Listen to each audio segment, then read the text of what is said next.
Revolver Underground. What's going on, guys? It's E-Rock, Revolver Underground, doing another one of them, their Skype interviews. I'm here with author Dan Haight. What's going on, man? What is going on to the universe? Thank you, E-Rock. Yeah, man. Hey, glad to have you on the show this week. We got a lot to talk about. You have some exciting things that I am ready to dig into, man. Sweet. Let's rock and roll, babe. All right. Well, now I said that you're an author. What are we gonna be talking about today? You got a book out that I'm pretty excited to dig into as well. Sure. Let's start off with that a little bit. What's going on? Okay, so to begin with, IT guy, but at the same time, I love to write. I've been writing since I was 12 years old. So years ago, I had this genesis of an idea where I'm like, I want to write about a place where people live on the water and they actually have a business that works, and et cetera, et cetera. And I started doing the 6-degree separation, going, what kind of life would they be living? What would they be about? And the more I thought about it, the more I started writing little scenes and stuff and the other. And by about 2008, I said, dadgummit, I'm going to make a novel out of it. So I did. Oh my goodness! And that was terrible. You do some short stories too, but what's kind of just define a little bit? What's the difference between obviously the page numbers, but what's the difference between a short story and a novel? I would say that a short's got to get your attention much more quickly, okay, and you've got to get to the point a lot faster. If you spend the same amount of time describing people and things and details, people are going to kill you. Right. And so that's what I've learned. Yeah, but sometimes you can get away with things in short stories that you can't get away with in novels. You can go in different places. And so my short story collection had really cool, at least in an experiment, people seem to like it, but I'm really not sure, in which the entire short story is basically just an email exchange back and forth between different people at a company, which sounds incredibly boring until you realize what it is that they have just started the next Holocaust. They have sold equipment to the next Nazi Germany. And they slowly kind of come to that realization, and then all of a sudden they realize, oh my God, we just started a genocide. Wow. We're war criminals. And so I wanted to write that and be able to describe that in a way that people could understand. And I thought, well, you know what? I've read some fairly interesting email threads in my time where people are going back and forth, like breaking up over email or whatever. What if you could actually do that as a short story? Oh, the breakup over email is probably the best one out there. I mean, that's just I don't know. It's either incredibly short or incredibly long. It's either going to go, I'm sorry, here, one line, we're through, or I wrote a 10-page email describing how much you suck and how much better my life is without you. Yes. Wow. I have I've never had, I'm going to say this, I never had the privilege of getting one of those, but I've always had some friends that have gotten a couple of those. I'm just like, that's awesome. I want to print that out and make that into a book. Yeah, I think we've all been there. Oh, so I wanted to be able. So, like I said, short stories, you can get away with things. You can play with things more. You don't always get to do that in a novel format. Sure. Well, you've been writing for quite some time. I mean, you've been writing since what? You were 12-ish, something like that. Yeah. I would start off. All I knew is I wanted to tell stories, and I had no idea how to do it. So, grab a 3-ring Mead binder there, little spiral bound binder, and just write. And I was just a shameless ripoff of Star Wars, Star Trek, Indiana Jones. Anything I was watching, any movie I was watching at that moment, I was like, oh, that was a cool scene, and I would throw it in there. Wow. And that's how I got started. But it was incredibly bad. My main character's name was Daytona Titanium. I still blush over that. Daytona was like, and it was like the first scene was this ripoff of Empire Strikes Back on Hoth and blah, blah, blah. It was just really boring. And, I ended up throwing it away. I was so embarrassed about it. I still wish I had it, but whatever. Wow. Well, what was the defining factor when you realized that you could actually write and that this was something that you wanted to do? How did you transition into kind of from ripping off things to actually becoming your own person and doing your own thing? I would never stop writing, but I didn't show anyone. Right? Okay. I just assumed I'm just writing, but I'm writing for me, and that's all I'm doing it for. But at the same time, God bless the internet. More and more independent fiction zines would pop up and have more and more requests for new content. And I thought, well, I'm reading this stuff and it's crap. And my stuff I know is better than that. Let me submit something that I wrote and see what they think of it. Right. Wow. And, just overwhelmingly gratified to realize that something you've written gets latched onto so sharply, and people jump right onto it, and you're just like, it's a drug, man. It's like heroin. Once you hit it, man, you're not off it. That's crazy, Yeah. man. Yeah. Rock and So, roll. Well, let's jump didn't back. choose it, but that's what I'd go with. Right. Yeah. Let's jump back to the book, man.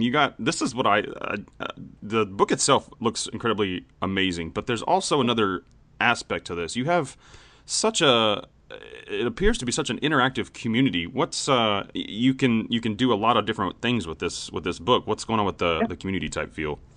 Well, essentially, anybody can write. Like, there's a stack of novels out there, right? Somebody said that like maybe 200,000 new titles get written every year, right? Jeez. Wow. And so, how do you differentiate yourself, especially when you know that the 50 Shades of Grey of the world have tremendous marketing budgets behind them, right. And you can't compete with that. I can't compete with that. Mm-hmm. So, what I thought was, well, you know what? Let's make this an interactive universe, and I don't just mean download, go buy my CD and I have a little flash game for you to play. What if you could talk to the universe and the universe could talk to you? So wow. What we did, we started off with Facebook and whatever, and that only takes you so far. But then I gave my main character Jim, the hero of Flotilla, his own Twitter feed, and so now Jim will actually write to you, and so you tweet Jim and talk with him. He has his own line of thought. He doesn't always agree with me. Sometimes we get in fights. But he'll talk to people. He has his own opinions about things. But basically, he's a 15-year-old kid, and the way I tell people is I say, look, he's a kid. He escaped a novel. Now he's out talking to people on Twitter. Take what he says with a grain of salt, but anything he tells you about me is a filthy lie.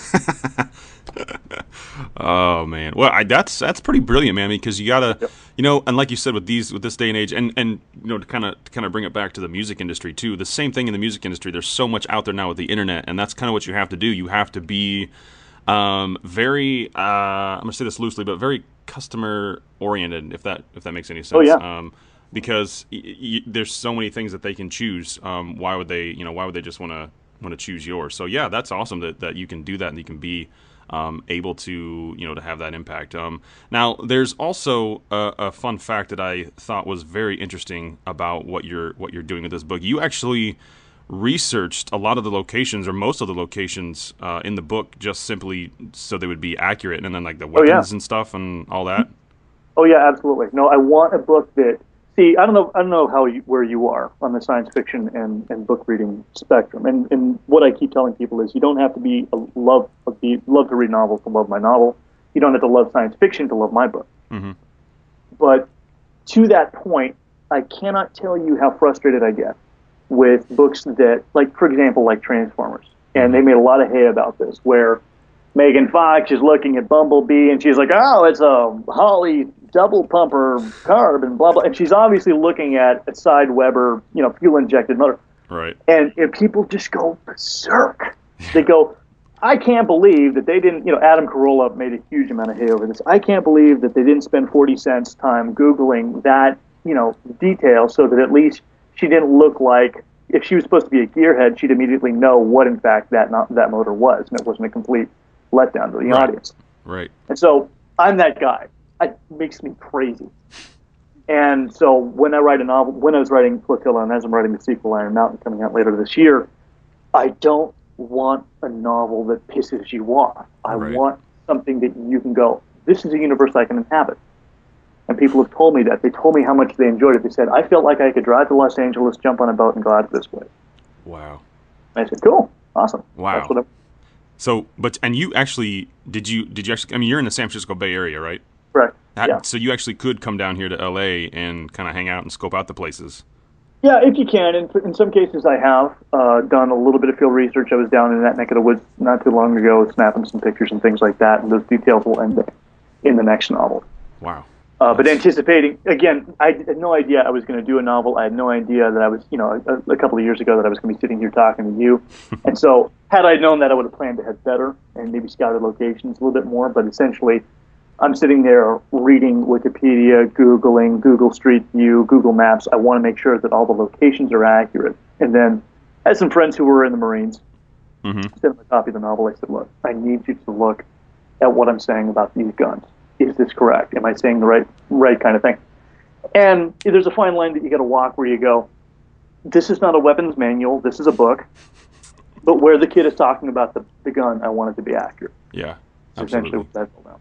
And I think And that's, then we had- you kind of touched on this too, is that it annoys you that, when you're reading something or watching something and like the Megan Fox issue, Oh yeah. it's not accurate. That is one of my pet peeves. I was going to jump in there earlier, but you had a flow going on. But that's one of my pet peeves too. Is I just, if you're not going to spend the time to actually make this, at least make me believe it, as opposed to this is stupid. Why am I watching this still? I mean, it's a great, it's probably a great movie. There's a lot of good stuff out there that's great. But if there's that one little thing that you're just like, yeah, that's not going to work. That doesn't, you can't do that. That's not right. I agree with you. Well, It's very. You know what I think of it? Yeah, but you know how I feel about it. And maybe this is not what the intent is, but when I see that in a movie, I feel like the movie doesn't respect me, the audience. Yeah. Yeah, absolutely. Exactly. Think about like The Matrix, right? Everything about The Matrix, to a point, is technically accurate. You go read IMDb's trivia section on The Matrix, and they have all these different things about how the technology used by Neo and Trinity in certain scenes, that's an actual Unix shell program, and you would in fact use that for hacking into a system like that. Blah blah blah. And you go, those people respected me. Yep. The Wachowski brothers actually respected me to go research that and show that on the screen, so it felt like a real place. We know the Matrix isn't real, at least I hope it isn't, but at least they worked to make it feel real, and it was something to sink my teeth into. And it's just, I think if you're spending that much money on a film or a book, even if you're spending the time and the effort into it, like you said earlier, why not just take a few minutes and just find out what's actually legit and what's just total BS? I mean, that just makes sense to me. But again, to me, it's a respect issue. And so when I'm researching that stuff, I want you to know that I respect you. I appreciate the time and effort you took to read my book, because you could read any book you want. Yep. But you chose to read mine, and I want you to know I appreciate that. So I want that detail to come through. Absolutely, absolutely. Now we're going to go back to the kind of the music correlation. You have some things in your book that allude to certain artists. Kind of dig into this. Okay, so I'm a music guy. Love it. I used to be a radio DJ years ago, college radio and things like that. And so I've got a ton of albums that nobody's ever listened to and things like that. And so I'm like, where am I supposed to go with all this music nerdery? Nobody cares. Oh, I love that one track by Matthew Sweet on 100% Fun. Well, nobody cares about that. Who cares? Right. So in my universe, I get to play my universe. I said, I want a way to have some fun and throw some little Easter eggs in, so that if you're listening to The Clash, you'll recognize that title chapter. Or if you listen to Primus, you'll recognize the name of that boat. And so I'm not going to give it away. I'm not going to give it away. When you read Flotilla, if you're a music guy and you read some of those chapter headings or some of those names of boats and things like that, you're going to get a little bit of a chuckle, because you're like, I know where that's from. That's good. That's good. And then that's the thing too that I like. If it brings me, like, books are fine, but if they have some other thing, they have a couple other elements in there too that I'm interested in, and they can pull me in that way, then that's even better. Like, you have the science fiction, but you also have music and weaponry and things of that nature. So there's multiple things that pull you into this book, which I think is awesome. Yeah, see, the thing about it is that Flotilla is billed as science fiction, is really a crossover novel that has teen, young adult, sci-fi, post-apocalyptic. Anybody. There's a stack of different people this book is going to grab. Because if you love music, you're going to love the references I make. If you love science fiction, you're going to love it. If you're concerned at all about post-apocalyptic scenarios, if you like zombies, things like that, you're going to love this too. Right. But the best way for me to do that is to write a story that's not quite in that category, because then I'm just like everybody else, and I don't want to be like everyone else. And so I wrote a book for people who don't also want to be like everyone else. Right. That's awesome. Cool. With this is also kind of in the music vein as well, but with the digital world, you got all these different ways of getting a book now. What issues have you seen? How has this affected your sales or just your general view on getting your book out there? In terms of what? In terms of, like, you because it's so there's so many avenues out there. There's so many ways that you could get it out there. Have you found something that is better than others? Have you seen things that just simply don't work? Oh yeah, sure, absolutely. I mean, the first way for you to find out that it doesn't work is someone charging you for it. Ah, yes. That's the best way for you to find out. So people will go, "Hey, yeah, I've got a great system for publishing your book, and all it costs you is $21.99." You're like, "Oh yeah, I know you're out there." Let me give and I say that yes and no. There's a fine line to be walked. One, it's not always wrong to spend money. Sometimes it's right to spend money, but it's not always appropriate, and there's a lot of schmucks out there. Yeah. So I work with a company called Polemicus Press. They actually work with some very big names. They've been wonderful supporters of mine, and you can go find them on the web, polemicuspress.com. They go with big names like they're working on a project right now where the guy who writes all of the Donovan Creed books goes through them. His name is John Locke. And then if you've read a lot of crime novels, a guy named Since the Father, Lawrence Block. Ah. I mean, he's been writing for like 40 years. Jeez. And they work with him as well. So they're not a publishing service. They're not a publisher. What they bill themselves are as author services. So essentially, for a fee, it's not nothing, but it's something. Right. They will get your book and all of your stuff positioned and ready to go to marketplace. And although it's not a guaranteed success, you stand in a much better shot to be successful with them. So did you find these people by trial and error? Was there a lot of things that you had to go through in order to get that knowledge? Yeah, because I published the first edition myself. Well, I can do that. Blah, blah, blah. So, you use, one of the publishers out there, CreateSpace, is one of the big self-publishers for people who have no budget or they have nothing but time. Mm-hmm. And that only works to a point. Then you find out how weird the publishing industry is. Mm-hmm. If you're a self-published author, you can have a book out there. Just because you wrote it doesn't mean they'll read it. Just because you wrote it and published it doesn't mean a bookstore will carry it. Just because it's in a bookstore doesn't mean that they'll offer the discounts you want. Just because it's in there and they have the discount that you want doesn't mean they'll actually do shipping, blah, blah, blah, blah, blah, blah. And so, I mean, I'm just sitting here banging into brick walls I didn't know that were there all the time. That's all I did. Wow. So after about a year of going around and around, you come back to it and you go, oh, okay, all right. So it's best to go with this company because they know how to navigate that, and they're in a position to at least exercise some clout and get you some help that you wouldn't otherwise get. But after that, again, you're still at the mercy of a market that may or may not completely understand what you're up against. And so you learn a lot of hard lessons out there. I think a lot of artists who are producing music go through the same thing. Mm-hmm. And I have a lot of sympathy for them. You have something, you have a voice, you're singing in that voice, you have something to share. You're not Justin Bieber, so you don't sing like Justin Bieber and you don't suck like Justin Bieber, but you don't also have Justin Bieber's promotional army behind him, pushing him out there every single day. Yep. Yep. That's the key right there is that he's. And I'm just gonna go on a little tangent because you brought it up, and I have to say something now. Go ahead. But this whole Justin Bieber thing, and that's the key right there. Is his PR, his promotional team is just phenomenal. If I had the money, they would be on my team right now. I would hire them in an instant, but I don't have an extra $6 million to pay them a month, so I can't. But I'm gonna get a lot of. I was on the radio, another radio show last week, and I was talking about this.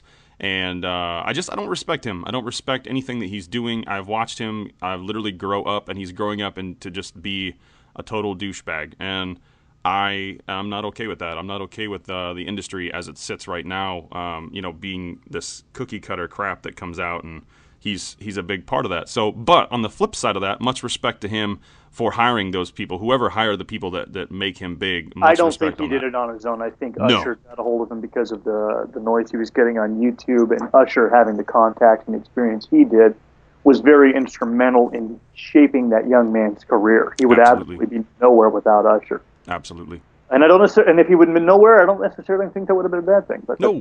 No, I don't either. And I'm probably going to get a lot of crap for that, but I don't care. I deal with indie music all day long. I can give you 100 bands that are 10 times better than what he's doing in the same genre.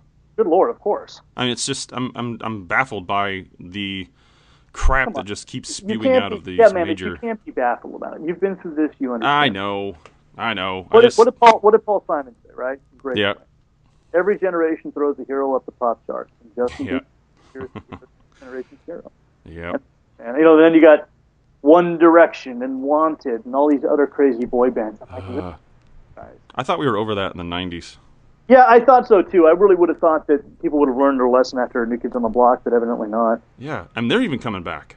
Oh yeah, it's brutal. I don't And understand. then you go through that process where you're like, oh, I really basically here's what pisses me off about that. Maybe this has been your experience as well, because before we hated Justin Bieber, we loved Justin Bieber, right? Yeah. There was a Justin Bieber in our lives, man. You don't have to tell me who it was, but there was somebody in your life you're like, I love this band. I'm totally into this band. You're 13 years old, hearing something for the first time. You just think it's the coolest thing in the world. Mom and dad are just like, son, listen. And my sister's going crazy over New Kids on the Block, and my dad sits down at the dinner table one night. He goes, well, let me tell you something about New Kids on the Block. Now, I know you think they're crazy, but let me tell you, or the best thing since sliced bread, but let me tell you a story about a little band called the Bay City Rollers. To which we responded, of course, who are the Bay City Rollers? And he said, exactly. Because those people were the most popular boy band of the 70s. People were going crazy over them. And until I mentioned them 3 seconds ago, you never heard of them. Yep. And he said, that's going to be the New Kids on the Block. Yep. And sure enough, he's absolutely right. They rise, they fall, they rise, they fall. Yep. And so when you learn that thing, everyone goes through this. When you learn that lesson, you go, okay, so I need to experience something that's really worth it because I have now learned the vital link between promotion and and musical creativity.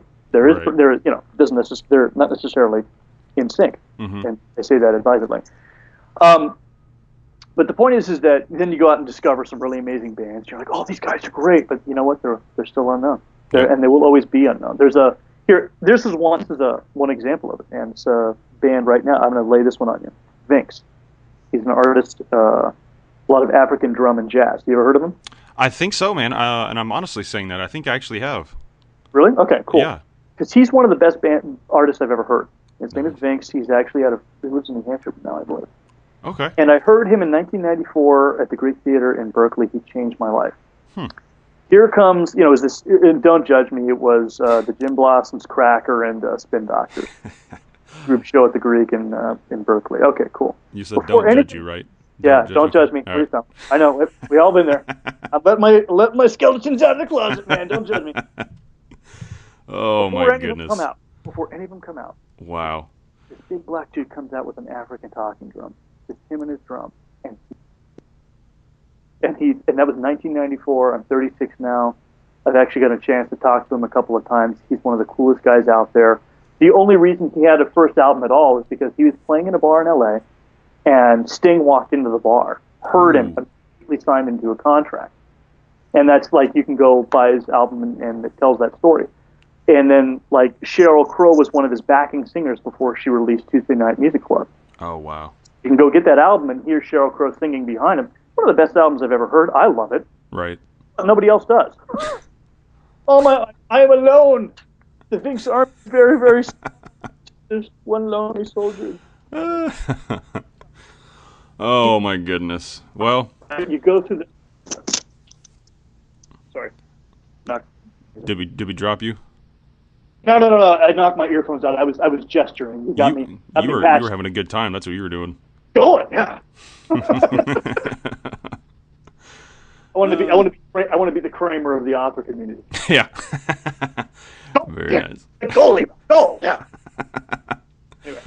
Oh man. Well, here's the deal. So this question, I've noticed this question being asked to you before. So Flotilla, do you see this being potentially made into a movie at all? I'd love to, man. I really do. Yeah. And I've even got the trailer cut in my head, dude. That's awesome.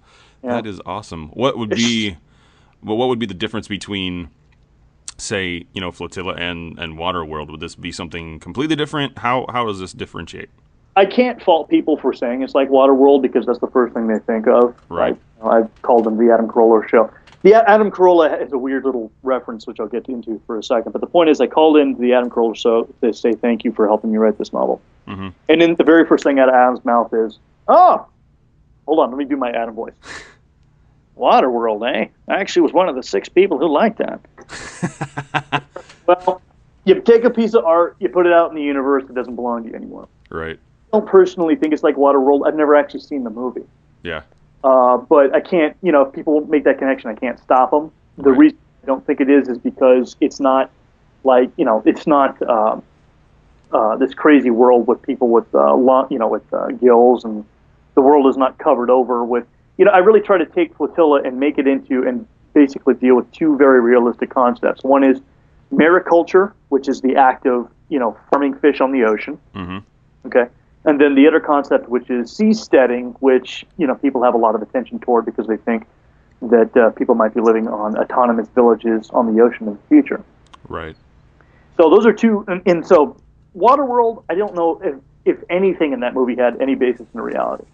But, I really try to be realistic and also make it a character study, make it funny, make it interesting. I want some parts where you laugh. I want some parts where you think. I want some parts where you cry. And, the impression I got from Waterworld is that really was not the case. That's not the kind of story they were telling. Yeah. I've actually seen Waterworld, and I've been through the counseling 12-step program, all that good stuff. We're good now. The only correlation that I've seen, and obviously I haven't read too much into the book Flotilla yet, but what I've been reading and researching on it, the only correlation that I can come up with is that there's a main character and there's water. Yeah. I mean that's pretty much it. I don't really see any other correlation right now. So whatever. You just have to, people take those snap judgments, and you're just like, and again, within promotion, if you had, let's say for example, you had a boy band. Mm-hmm. And that boy band sounded remotely like Justin Bieber. Of course, you as the promoter go, he sounds like Justin Bieber, but you can actually know him. Yeah. If people are making that connection to Waterworld, I can't stop them. I wouldn't necessarily want to stop them, but at the same time, I'm like, well, it really isn't. If that's what you want to think about and you like Waterworld and that's a reason for you to try Flotilla, then go nuts. Yeah. But that's just kind of that's the line you walk between creativity and promotion. Right. I mean, at least try it. It's I didn't really want to bring that up, but at the same time, I was being asked some of those things too, and because I've been kind of talking to people about it as well. And I'm like, well, we'll talk about it, see what happens. But again, I don't really see any other correlation other than there is a main character and there's water. That's pretty much it. So whatever. If that's what brings you in to read the book, then great. But just read the book. That's the best way to find out. Right, and the best thing about it is, like I tell everyone else, I'll take the Pepsi challenge. Right.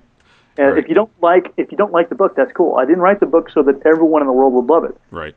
But, the people who do read it and do love it are going to love this book like nothing else. And so, to make that process simple, if you go to the webpage flotillaonline.com, right there at the top, you can read the first 5 chapters for free and just see if it's right for you. There it is. Right there. I want to make it simple. I realize you have to give it a chance, give me a chance, and give me a shot. The best way for me to do that is to just say, put it out there in the universe. Go ahead and just give me 30 seconds of your time. And if you don't like it, no harm, no foul. Yep. That's all good. Well, where can we? You just did the website. We'll have you do that again here. But where else can we find you online? Your Twitter, your Facebook, all that good stuff. Right. Well, like I said, Jim has his own Twitter feed at Jim Westfield is him. I talk to people on Flotilla Online. So if you go to at Flotilla Online, FLOTILLAONLINE, you'll find me over on Twitter. Facebook, you can connect with me with, and I'd love to meet with you on Facebook. But what I found though is that people on Facebook are really starting to get away from it, and they don't necessarily interact that much. Yeah. And so I like Twitter for the reason that I can just have direct conversations with people. Absolutely. Rock and roll, man. Well, I appreciate you hanging out. I know that you got a lot of good stuff happening right now, so really looking forward to hearing more about this, and I will definitely be going to the premiere of this movie for sure. That's already a given. You better, because I'm saving a seat in the front row for you. All right, is it going to be free popcorn or? No. I saved you a seat in the front row because that's the hardest place to watch the movie, and I hate you that much. Well, that's awesome. Thank you for that. I appreciate that. Rock and roll. That's all right. I'm just going to bootleg it anyway, so we're good. I'm going to download it off the internet. I'm going to leave a crummy review of it on Amazon. Man. Man. There's a correlation between writing a book and anything creative, right? Mm-hmm. run through the same problem. If you're an indie filmmaker, if you're an indie rock band or any indie artist, if you're a book writer, if you've written a application for iPhone or whatever, everyone's going through the same process. Creativity and getting people to notice you for the first time if you've never done it before. Everyone's going through the same thing. Yep. And so that's kind of an interesting process. I hang out a lot with indie artists of various genre for the same reasons, because we're all going through the same thing. Yeah, absolutely. Absolutely. Yeah. And the more we can, and that's the other thing too, you know, we talked about this before we started this interview, is that's one of the things that I'm trying to do now is like, this show is never not going to be about music. It's always going to be about music, but there's other avenues that I want to venture down, just because, you know, people like you I have an outlet. I have a media outlet. That's just simple as that. I didn't actually plan on having a media outlet, but that's where it's at. So, you know, if I can help people like you, you know, just get further out there, then that's what it's all about. That's where it's at. So.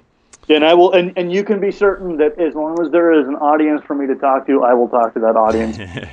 Absolutely. Because look, I love talking with people. Mm-hmm. Love it. You know, and you know, I love the fact that when I wrote this book, I started connecting with people all over the world. Mm-hmm. Right? People from Indonesia to South Africa back here in the States are just going, man, I really love this book. I don't like novels. What's your book? I'm like, oh, great. You know, that's never happened to me before, where something I've done creatively has allowed people from all over the world I've never met before, but they've connected to me and they become these fiercely loyal fans. Mm-hmm. So, you know, I love that. Yeah. And, you know, I appreciate you making the time and the effort, and you can be certain that as long as you're willing to talk to me, I will talk to you. Well, it's we should do it again once we get a little bit closer here to new things happening. Let's try it again. If zone station. Exactly. But if there's anything else, dude, that you need that I can promote, just, you know, you have Facebook, Twitter, all that good stuff. Just at me or tag me or whatever. We'll talk on Twitter. We'll see what makes sense to everyone. You know, we'll just have some fun. But like I told you before, I got Jim's got his Twitter feed. You can talk to him at Jim Westfield. Is his name. And like I said before, he's a 15-year-old kid. You got to take everything he says with a grain of salt. But anything he tells you about me is a filthy lie. Filthy. Exactly. And I talked to you, so I know that it's untrue. How dare you? Yeah. I like that one. Oh man. Good times. Author Dan Haight, there it is right there. Thanks, man, so much for hanging out. Flotilla, go check it out. Say the website one more time. Flotilla Online, FLOTILLAONLINE.com. There it is right there. Go check it out, guys. You can read a little bit of excerpts from it on the website and see what you think about it. Connect with him on the Twitter and that thing called Facebook. It'll be good times. I'm sure of it. Dan, thank you so much, man. You bet. Thank you. All right, brother. See ya.